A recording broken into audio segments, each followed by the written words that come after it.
guys, and welcome back to the farmhouse. I am Deanne from Hummingbird Acres, and today we are hanging out in my office. It is really cold outside, but I want to share with you 5 ways that you can start homesteading today, and none of them have to do with getting chickens.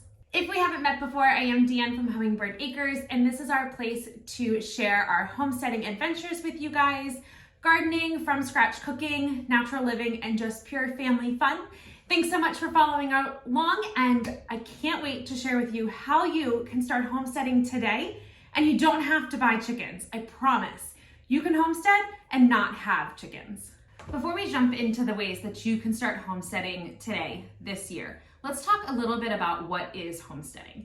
Now, the definition of homesteading is different for everybody, so I'm going to share what we believe is homesteading, and you can then formulate kind of your own definition of it.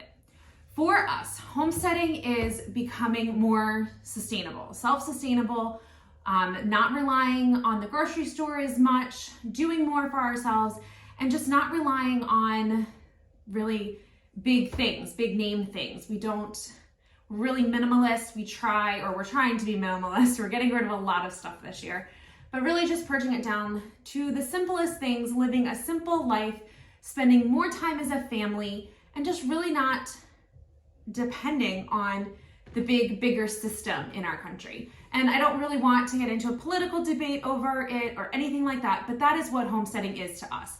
Homesteading to us is really just living a simpler life, more sustainable, self-sustainable, and just providing for ourselves and for our family, and really just sharing the adventure with our kids and teaching them lifelong skills that they can use the rest of their life. Let's jump into the first thing you can do to start homesteading today. And that very first thing you can do is to plant something. Anything. You like to use basil in your recipes? Plant some basil. You use tomatoes? Plant some tomatoes.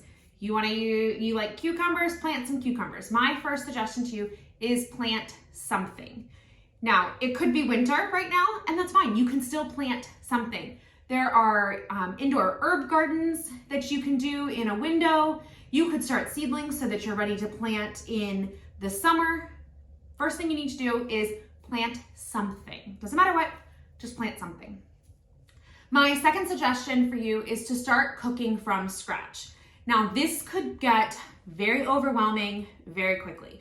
So what I want you to do is try to cook from scratch 1 meal a week. Okay, just 1 meal a week. Plan it ahead of time, cook from scratch 1 meal a week. And what does that mean? So that means you are cooking everything in that meal from either raw ingredients, frozen ingredients, or canned ingredients. So you're not buying anything processed when you're cooking and using it in your cooking. So you want to cook from scratch. One of our go-to recipes for cooking from scratch is kind of like a pot roast, and you can either do it chicken or you can do it with beef, and it's just vegetables on the bottom, put the chicken in, add some broth, season it up, put it in the oven, and just let it cook. All of that, the fresh vegetables and the chicken, there's nothing processed in that. So I'm cooking from scratch. Cooking from scratch really does not have to be this big, arduous thing. It is just really simple. Using fresh, frozen, or canned ingredients. Canned can sometimes get a little iffy, but using fresh and frozen ingredients to make a meal. I promise you, the more you do this, it's gonna become second nature. I know for me, when we started cooking from scratch, we were already cooking a lot. We're not a big family to go out and eat out, but when we started cooking from scratch and cooking more from home, things just started tasting better.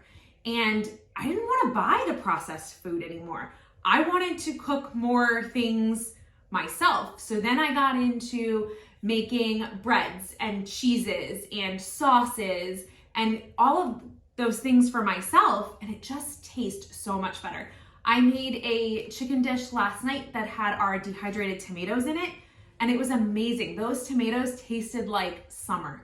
It was awesome.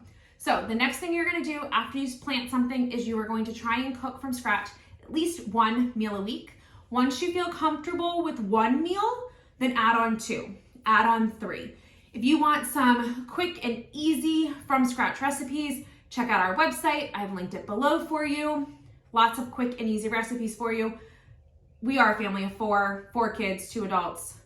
We are very busy, so I need quick and easy from scratch recipes, which is the only thing I feature on our website, so check it out. My third tip is to learn a new skill. Learn to do something on your own that you do not have to rely on someone else. So this could be fixing a shower head that's leaking. This could be changing a tire if you don't know how to change a tire. This could be simply fixing the vacuum cleaner if you don't really know how to fix the vacuum cleaner. There are tons of resources out there to help you do those things. YouTube, in this case, is going to be your best friend. Type into Google what you want to learn to do, and I promise you, you're going to get hundreds of tutorials on how to fix things and do things yourself.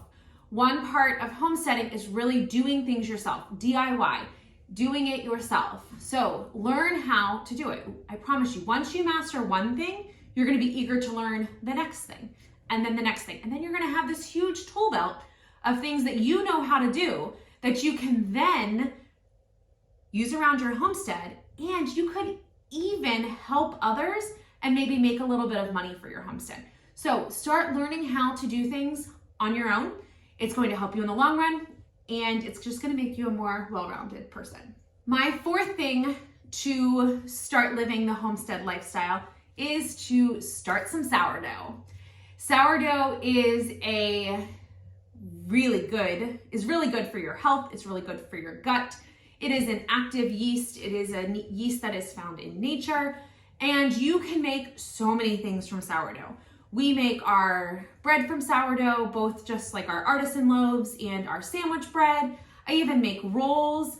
You can make breakfast from sourdough, cinnamon rolls, bagels, which are our favorite right now. And you could make crackers with sourdough, pretzels with sourdough. There are so many things that you can make from sourdough. And you don't have to buy yeast because you already have sourdough. If you want to learn how to start sourdough, check out our website. I have a 7-day course on, actually no, it's a 10-day course on how to start sourdough and how to start using it quickly. So check that out. I have linked it below for you. But tip number 4 is start using some sourdough, start making sourdough.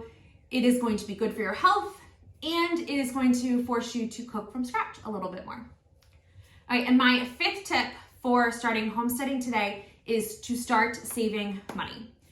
Sit down with your significant other, or if it's just you by yourself, sit down with your bank account and start looking to see where you can start saving.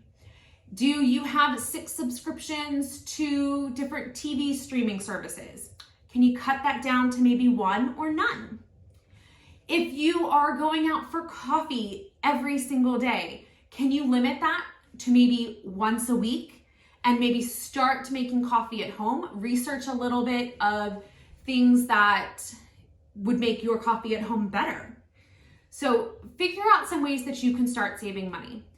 Homesteading is expensive, and especially when you are starting up, it can get very expensive very quickly. So you want to make sure that you are saving money as you go along this journey so that you have the money later on to buy that canner, to buy a tractor. So start saving now. Once you get into the practice of it, it becomes second nature. So tip number 5 is to start saving money. And I'm gonna go on. I'm gonna add a couple more tips to this. So my 6th tip for starting homesteading today is to grow something else. Plant something else, grow something else, maybe even start a little garden. Container gardens are great if you don't have the space and if you don't know where to start. They're a great place to start growing your own produce, and you can even grow many fruits. Strawberries, blueberries, even apple trees can be grown in containers. So grow something else. Once you start growing more, you're going to want to start preserving all of that harvest so that you can eat it all year. So my tip number 7 for you is going to be to learn how to preserve your harvest, whether you are freezing it, whether you are canning it, or whether you are dehydrating it. Learn how to preserve your harvest. All right, I'm gonna cut it off there at 7 things you can do right now to start homesteading. I could go on and on about this. There are so many things that you can do right now that don't involve getting chickens. We don't have chickens. We cannot have chickens where we are living.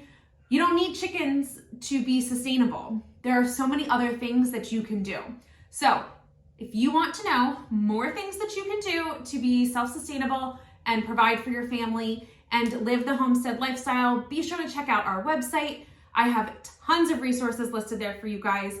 And if you want to see more of our everyday homesteading adventures, make sure that you subscribe and you hit the notification bell so you can be notified the next time I upload a new video. And if you found this video helpful and useful, please make sure that you give it a thumbs up. It greatly helps our channel. And if you have any questions, leave them in the comments below and we will talk to you guys soon. Thanks for visiting the farmhouse.